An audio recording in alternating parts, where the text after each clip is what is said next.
the 16th day, and today we're going to do graceful bow, which is stretching the neck, and we're going to go for the lateral side. The previous day we have done snail pose, so we actually already stretched the back side of the neck.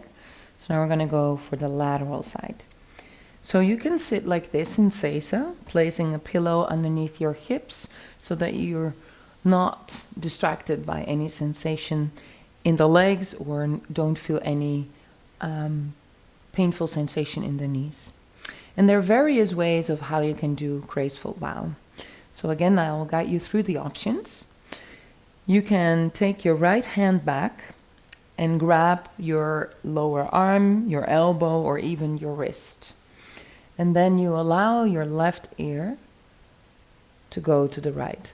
And make sure you're relaxing your left shoulder. You can also lean a bit to the left to enhance the elongation that is happening on the right side.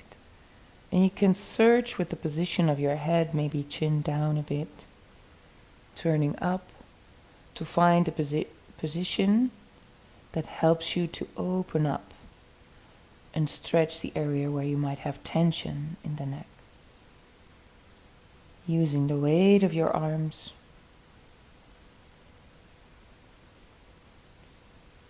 pressing gently down the shoulders.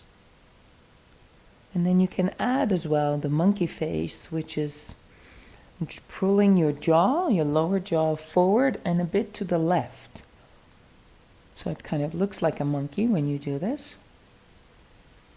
Laughing doesn't make any sense because then you're not able to do it. But placing your lower lip over the upper lip and place the jaw a bit to the left, that might create more stretch, even all the way up around the ear, all the way inside the brain.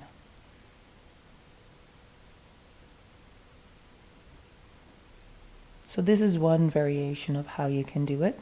But for some, placing the arm backwards like this is creating tension in the right shoulder. So you can also interlace the hands and pull the shoulder blades together towards each other. And then see if that position of the arms give you something more or something different in the neck area. Another variation can be, instead of bending the right arm, you can also reach the right arm out to the side, touching the floor while you bend towards the left. Different positions. And in that way, maybe you feel most of the stretch on the right side of the neck. And then the last option is placing a bolster, for example, underneath your left armpit, so you can lean into it and allow the head to hang to the left, and then do anything that helps you to feel the stretch in the right side of the neck with your right arm. Reaching away, pressing your shoulder down, monkey face with the mouth, and then you hold. Breathing into the lateral side. And each exhale, you allow the tension to wash out of your body. And any tensions we might have in the mind can be reflected, or mostly are reflected, in the body. And as we use the mind so much, we think so much, and not feel enough, most of the tension can be in the upper part of the body. So allow that tension to be released and sink into your heart, into the feeling space.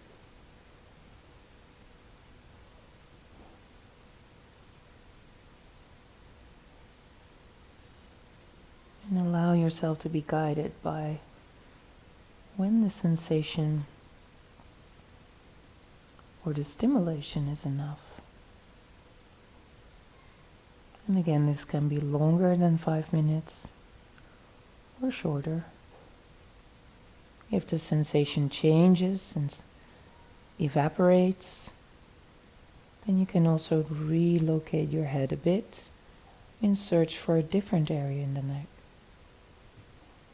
And stay there.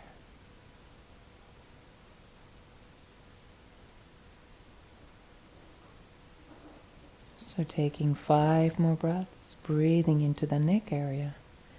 Even though the lungs are in your chest, allow yourself to feel the expansion in the neck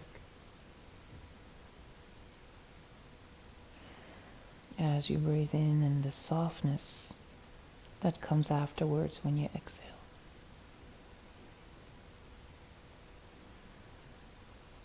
And then after your 5th exhalation, you release your arms. Gently, you come back up into sitting and allow your head to fall forward. Without too much movement, allow the shoulders to hang. You can even round the upper back a bit. And feel the effect and the difference on the left side and on the right side.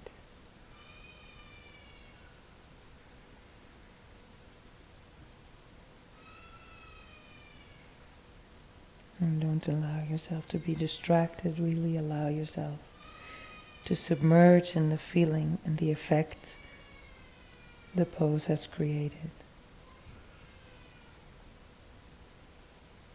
And then after a minute or so, when you feel that the sensation has subsided, you gently say no with your head. Gentle movements. And then you come up to center. Sit up here for a minute or so more before you do the other side.